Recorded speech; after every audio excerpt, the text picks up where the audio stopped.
എടാ പൈസ അല്ലേ അവന് ഇതുവരെയായിട്ട് ഈ സൈക്കിള് മാറ്റാറായല്ലേ? അവനെ പെറ്റിട്ട് അതിനകത്താണോ? എടാ പൈസ ഇങ്ങോട്ട് വന്നടാ.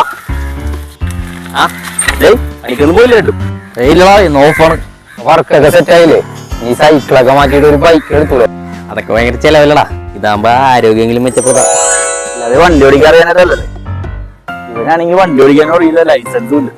എനിക്ക് തോന്നുന്നു നമ്മുടെ വണ്ടിയിൽ ലൈസൻസ് ഇല്ലാതെ ഇവന് മാത്രമേ. ചേട്ടന്മാരെ വേണ്ടട്ടാ, ചേട്ടനെ കളിയാക്കാൻ നിൽക്കണ്ട. ബൈക്ക് വേണമെങ്കിൽ ചേട്ടൻ പണ്ടേ ചേട്ടൻ വേണ്ടെന്ന് വെച്ചേട്ടാ. പണ്ട് ചേട്ടൻ പ്ലസ് ടു ജയിച്ചു ചേട്ടന്റെ വീട്ടുകാർ വാങ്ങിച്ചു കൊടുത്തന്നെ ബൈക്ക്. വീട്ടുകാരെ ബുദ്ധിമുട്ടിപ്പിക്കാതിരിക്കാൻ വേണ്ടി ചേട്ടൻ മനഃപൂർവ്വം പ്ലസ് ടു വെച്ചാണ്.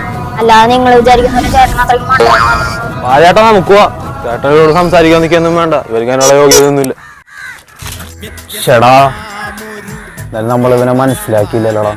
ശരിയാണ്. സത്യത്തിലാരും തിരിച്ചറിഞ്ഞില്ല.